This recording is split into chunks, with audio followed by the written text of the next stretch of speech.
Hello everyone! It's been a while since a video has managed to be uploaded to my channel. I'm sorry about that. I did make an hour-and-a-half video on Tuesday covering the Louis Theroux documentary on the far right in America. Unfortunately, because it was a BBC documentary, it is currently in copyright hell. But hopefully the copyright will be released soon and it'll be free for you all to watch. But since it's stuck there for now, I thought I'd put the effort in and make a little video for you of a little follow-up of a previous video I did on the Canadian truckers. Because it appears Trudeau thinks he's in a position where he can basically do what he wants. And what do I mean by this? Well, let's go through a few articles to find out. Trudeau vows to freeze anti-mandate protesters' bank accounts.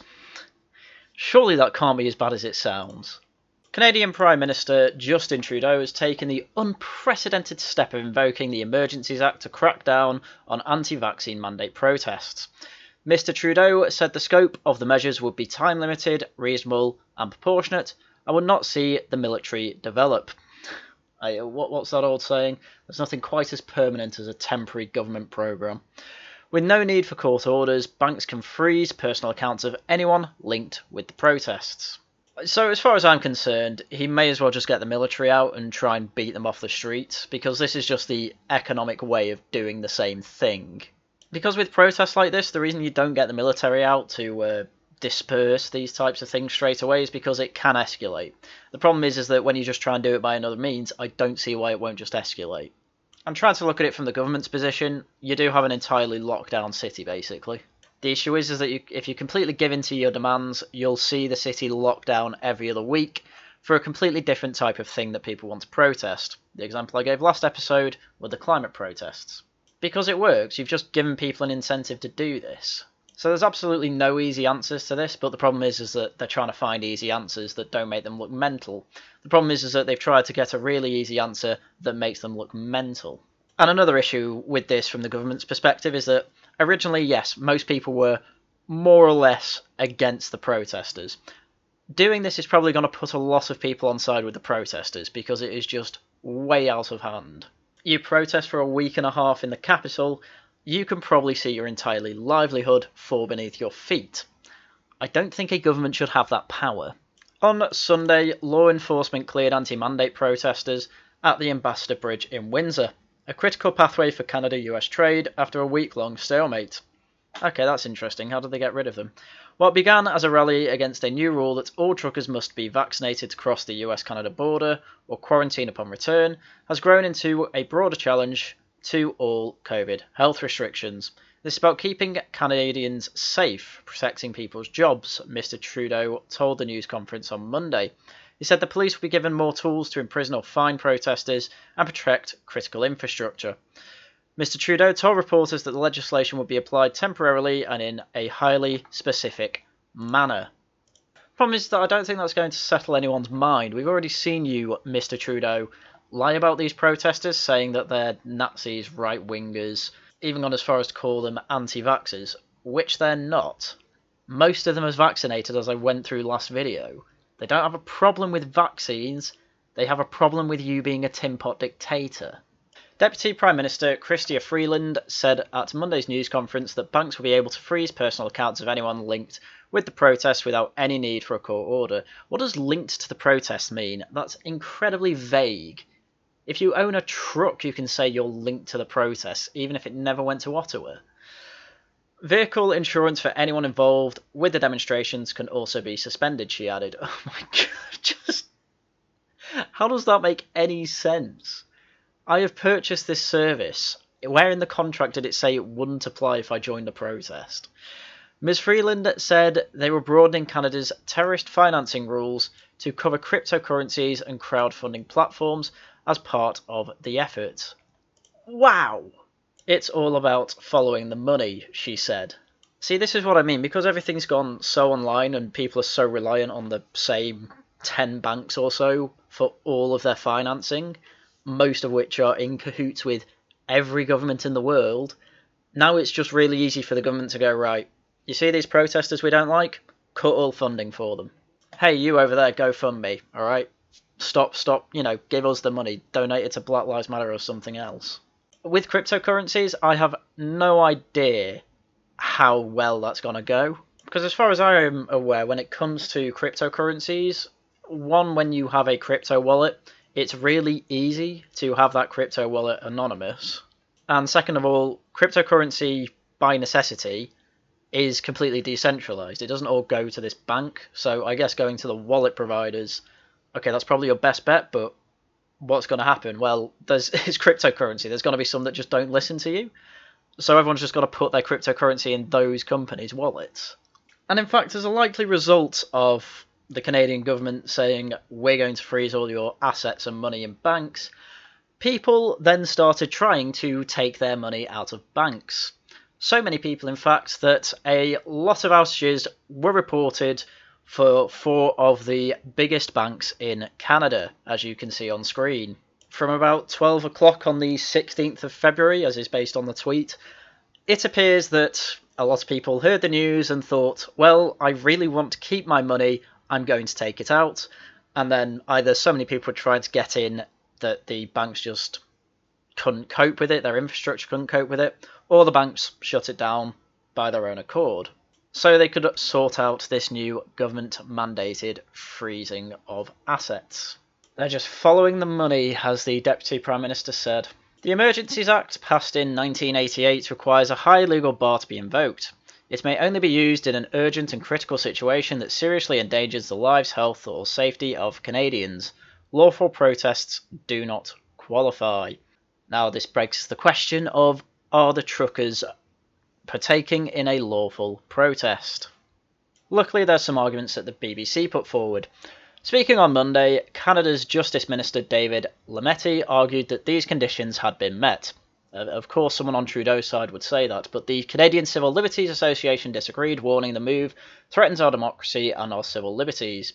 Some of you may say threatening democracy is based, but obviously threatening civil liberties we can all agree is terrible.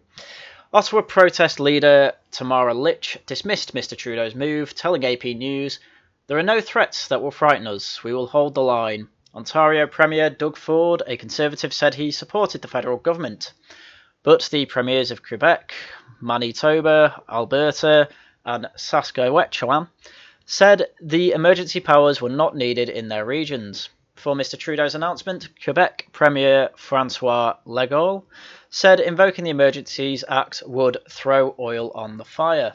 So basically the government have deemed this an illegal protest. Nothing appears to have been cited according to BBC, so I don't know how true that is, but I can obviously see blocking a city as being illegal.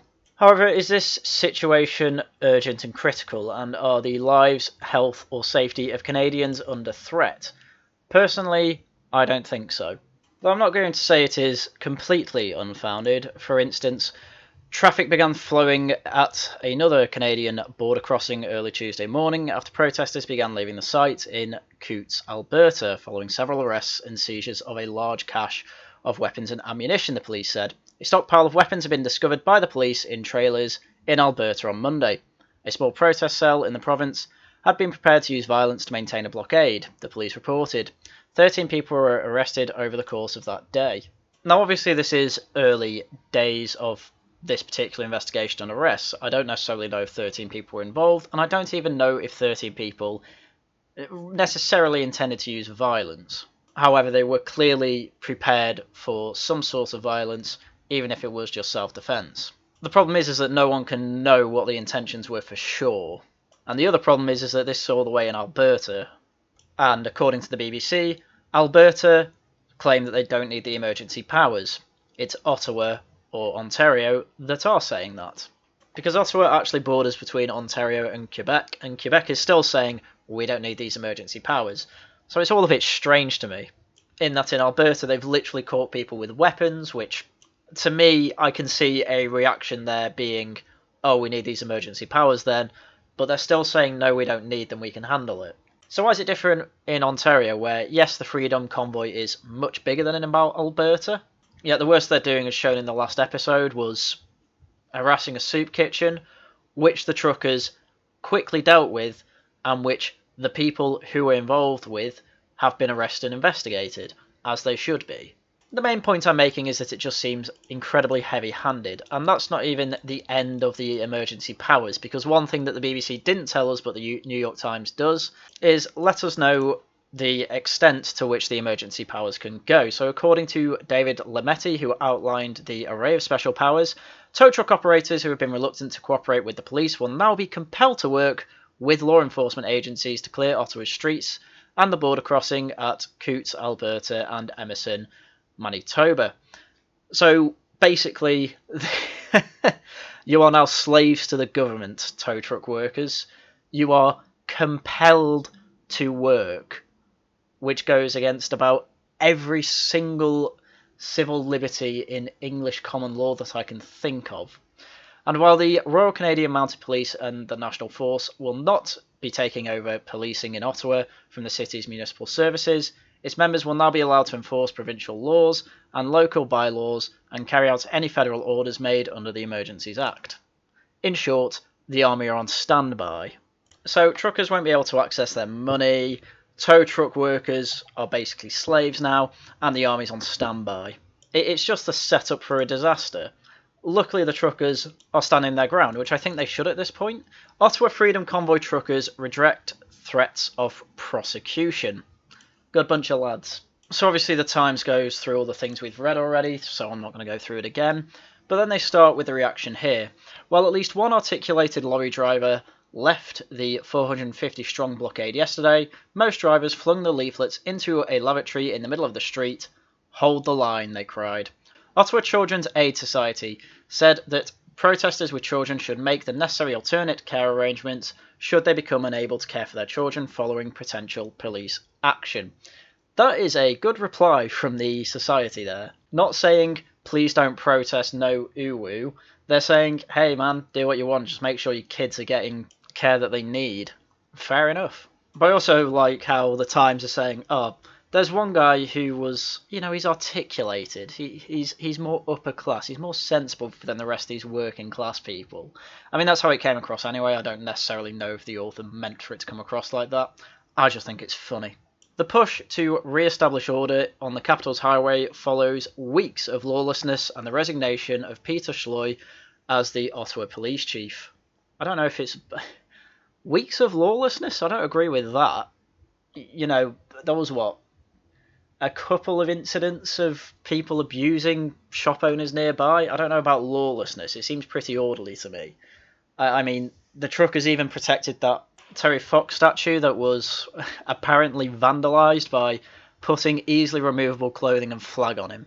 And obviously everyone who's against these things will keep pointing out that Nazi and Confederate flag that was seen literally once and hasn't been seen since, because obviously the truckers are completely against that.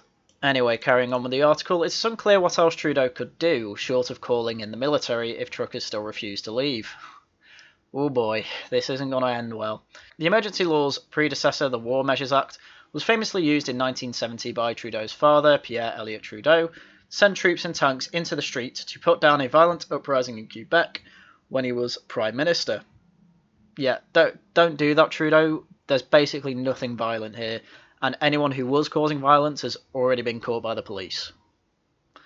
Trudeau is obviously extremely reluctant to bring in the military into a civilian crowd control situation, if that can be at all avoided. Roland Paris, a former Trudeau advisor and a professor at the University of Ottawa, told The Times. Still, Paris warned, the mood in Ottawa is growing dangerous. So yeah, good on the truckers. Not backing down at this point, I think it's the right move. Because, I mean, me and AI did do an interview with Dr. Eric Kaufman about a week ago at this point. That's just been uploaded to the Wellington Project, link in the description as usual. And we do talk about the Canada Freedom Convoy a bit there, and me and Dr. Kaufman were kind of on the side of they should probably die down now, but then Trudeau decided to go economic, I guess I'd call it, economic tin pot dictator by freezing accounts and bringing in the Emergencies Act, which really I don't think was necessary. I think there was a much more diplomatic solution to this, and he really shouldn't carry on lying about them like he keeps doing. But honestly, the situation's still ongoing. I'm kind of interested to see where it goes, because Seeing innocent people fighting any sort of military or police force really does seem to get people on side of the underdog, which is obviously the protesters here. So I really don't want anyone to die. I don't want it to escalate any more than it needs to, which it already has. So what I should say by that is I don't want to see it being escalated anymore. But honestly, I can only see it as fascinating. I couldn't tell you what's going to happen next. It's for me, I don't want to make any predictions. I can only say, best case scenario, it all dies down. The Canadian government says, okay, we'll retract some mandates, not all, and they'll definitely get rid of the one that says you need to quarantine or be fully vaccinated to cross the US-Canada border as a trucker. That's probably the best case scenario in terms of realistic scenarios here. What's actually going to happen, I have no idea. But while I was enjoying and somewhat supportive of the truckers at first, and then as the weeks went on, I was thinking, maybe it's time to stop now. At this point, now that this has happened, just fight the power. Man, that's all I can say. Because at the end of the day, this is people's livelihoods at risk, and, well, it appears on one side, they'd either get their livelihoods ruined by government mandate, or they go this route of protesting and have their lives ruined by government mandate. Go out with a bang. But that's everything I had for you today. So, as usual, thank you very much for watching, and until next time, goodbye.